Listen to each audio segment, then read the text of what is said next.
मित्रों, ये है प्रतिदर्श प्रश्न पत्र 2024-25 विषय हिंदी।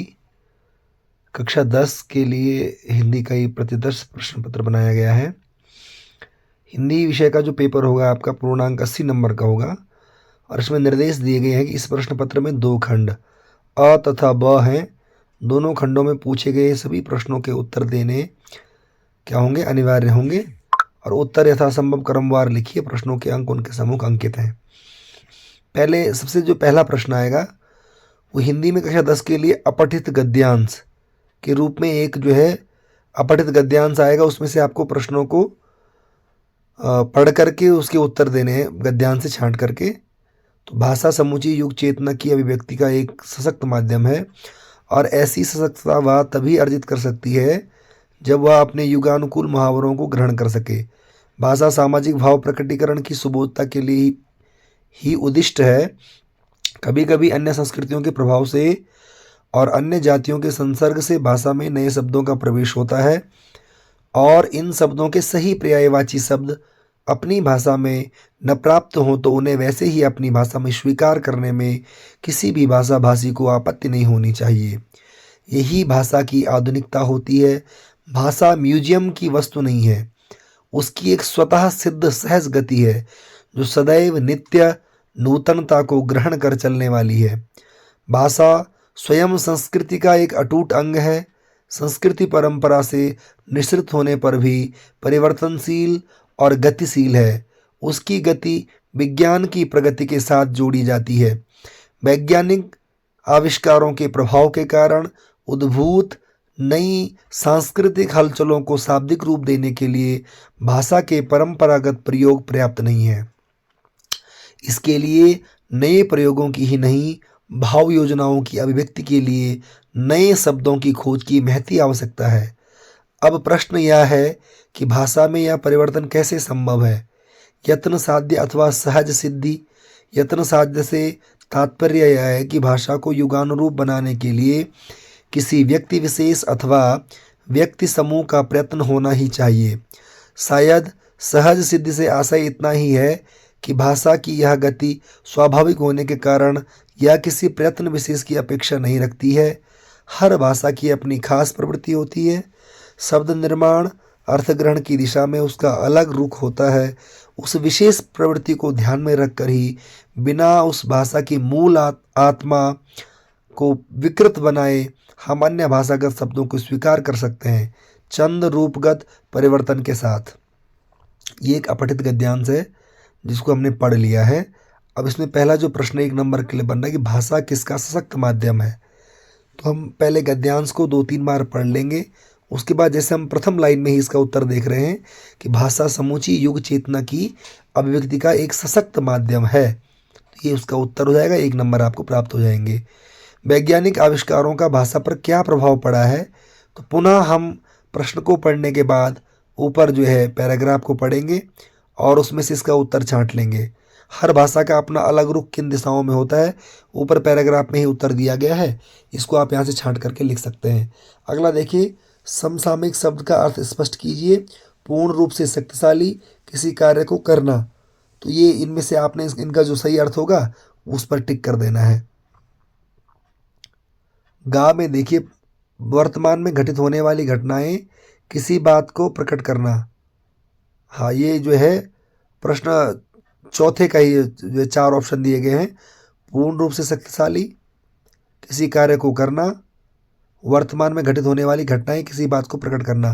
तो समसामयिक शब्द का अर्थ है वर्तमान में घटित होने वाली घटनाएं।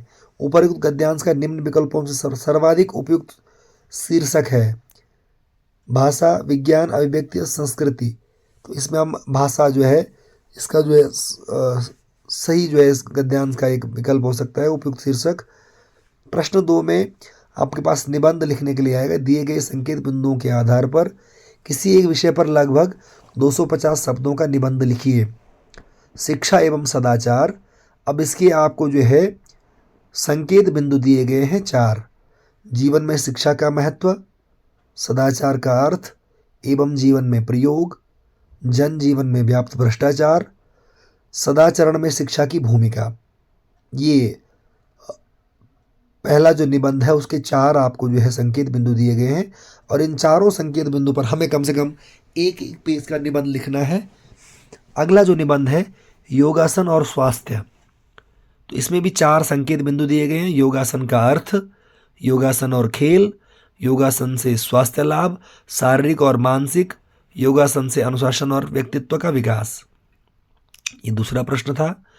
तीसरे प्रश्न में एक पत्र लिखना होता है कि अतिवृष्टि के कारण मार्ग अवरुद्ध होने से आपके गांव या शहर का जिला मुख्यालय से संपर्क टूट गया है। मार्ग चालू करने हेतु जिलाधिकारी जो है उनको प्रार्थना पत्र लिखिए। आपका काल्पनिक नाम क ख ग है। अथवा अंतर विद्यालय वाद विवाद प्रतियोगिता में जनपद स्तर पर आपने प्रथम स्थान प्राप्त किया। उक्त की जानकारी देते हुए अपने पिताजी को एक पत्र लिखिए। आपका काल्पनिक नाम क ख ग है। तो तीसरा प्रश्न आएगा, उसमें आपको पत्र लिखना है। प्रश्न संख्या 4 से लेकर के प्रश्न संख्या 8 तक आपके पास व्याकरण के प्रश्न होंगे, जिनमें आपको निम्नलिखित वाक्यों में क्रियापद छांट करके क्रिया का भेद बताइए। मोहन चाय पी रहा है, राम हंसता है। इन दोनों वाक्यों में आपको जो है क्रियापद भी छांटना है और उसका भेद भी बताना है। फिर 5वां प्रश्न देखिए, निम्नलिखित का यथानिर्देश उत्तर दीजिए। विद्यालय कल भी खुलेगा। इस वाक्य में निपात छांटिए। जो निपात जो होगा उस निपात आपने छांटना है। नरेंद्र शाम को रोटी और दाल खाता है। समुच्चय बोधक शब्द छांट कर लिखिए। समुच्चय बोधक शब्द को आपको छांट कर लिखना है। निम्नांकित का यथानिर्देश उत्तर दीजिए। अध्यापक ने बताया कि कल स्कूल की छुट्टी रहेगी। यह निम्न में से किस प्रकार का वाक्य है? सरल वाक्य, संयुक्त वाक्य, मिश्र वाक्य या साधारण वाक्य।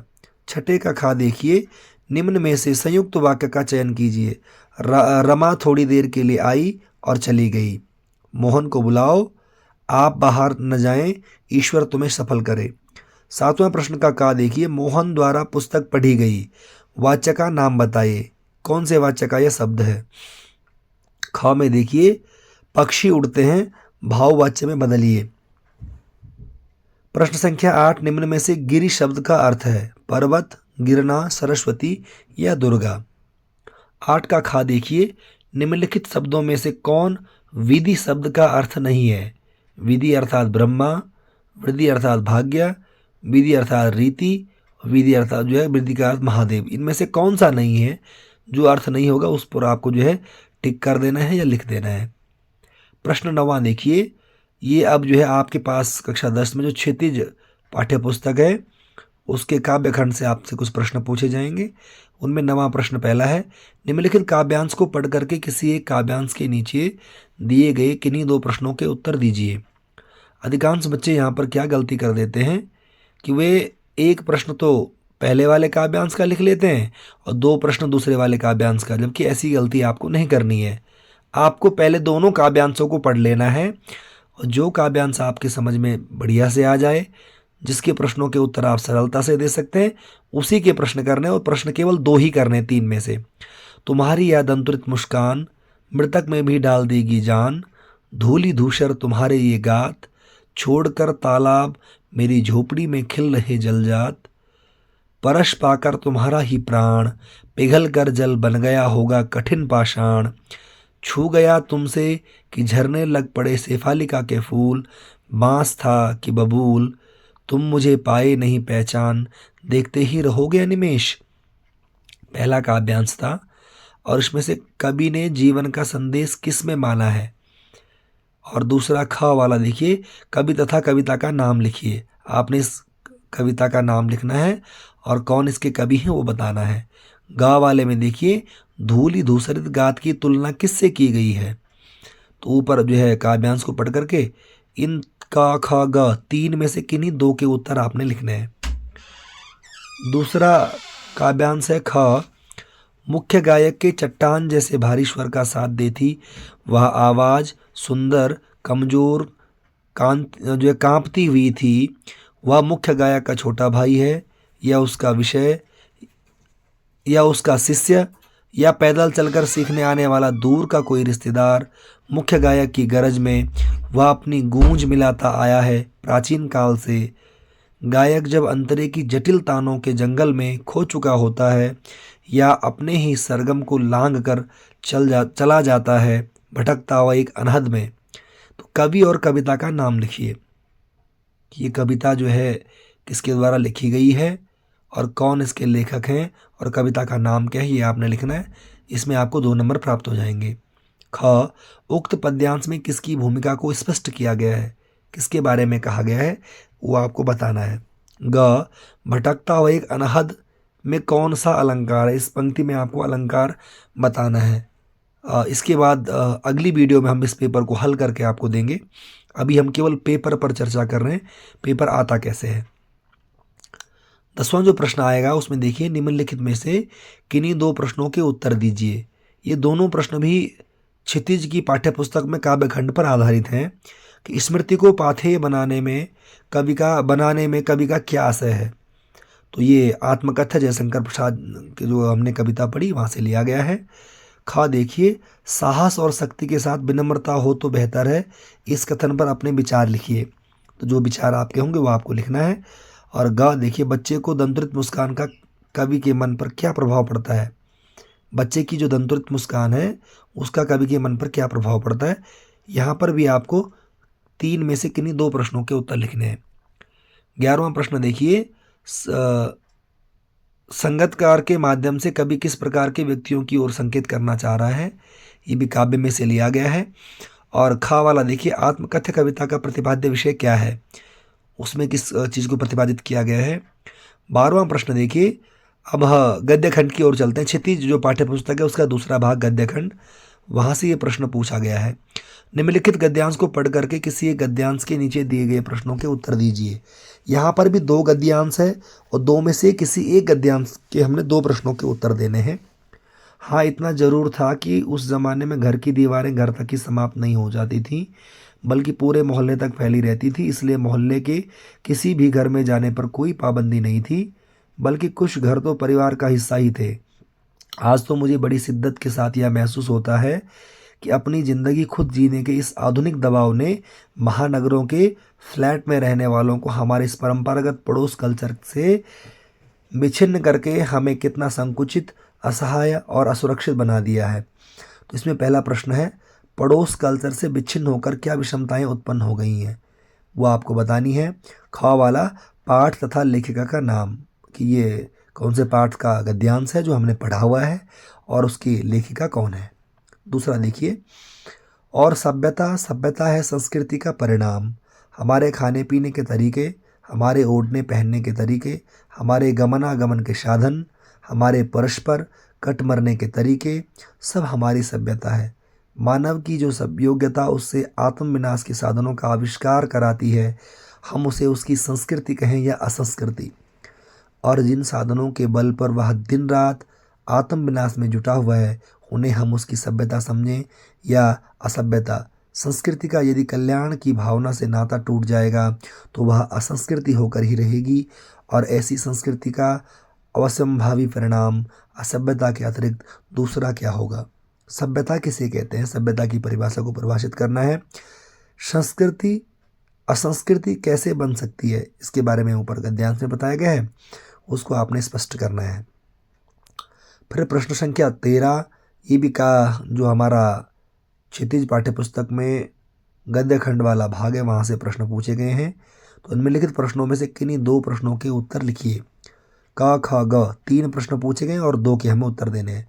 नेताजी का चश्मा कहानी हमें क्या संदेश देती है। पाठ के आधार पर बाल गोविंद भगत के मधुर गायन की 2 विशेषताएं लिखिए। एक कहानी या भी विषय वस्तु क्या है, इसकी विषय वस्तु क्या है। और प्रश्न 14वां जो है, इसके जो है प्रश्न दोनों के उत्तर देने हैं। सुई धागे के आविष्कार का क्या कारण था। सेनानी न होते हुए चश्मे वाले को लोग कैप्टन क्यों कहते थे। प्रश्न 15 पर हम आ रहे हैं। निम्नलिखित प्रश्नों में से किन्हीं 3 प्रश्नों के उत्तर लिखिए। हमारे पास कक्षा 10 में हिंदी की जो दूसरी पाठ्यपुस्तक है कृतिका, वो कृतिका में से हमें ये प्रश्न पूछे गए हैं और 4 में से 3 प्रश्नों के उत्तर देने हैं। माता का आंचल शीर्षक की उपयुक्तता बताते हुए कोई अन्य शीर्षक सुझाइए। दूसरा, बच्चे माता पिता के प्रति अपने प्रेम को कैसे व्यक्त करते हैं। ये दोनों प्रश्न पहले पाठ में से लिए गए हैं। और गा वाला देखें, गंतोक को मेहनतकश बादशाहों का शहर क्यों कहा गया है। दूसरे पाठ में से कभी श्वेत तो कभी रंगीन पताकाओं का फहराना किन अलग अलग अवसरों की ओर संकेत करता है? तीसरे पाठ में से लिया गया है। तो ये आपका खंड आ था, जो 1 से 15 तक के प्रश्न इसमें पूछे गए थे। और अब हम चलते खंड बा की ओर, जिसमें खंड बा में 16वां जो प्रश्न है वो दिया गया है कि अधोलिखिते अधोलिखितम गद्यांशं पठित्वा त्रीन् प्रश्नान् पूर्ण वाक्येन उत्तरत। निम्नलिखित गद्यांश को पढ़कर किन्हीं 3 प्रश्नों के उत्तर पूर्ण वाक्य में दीजिए।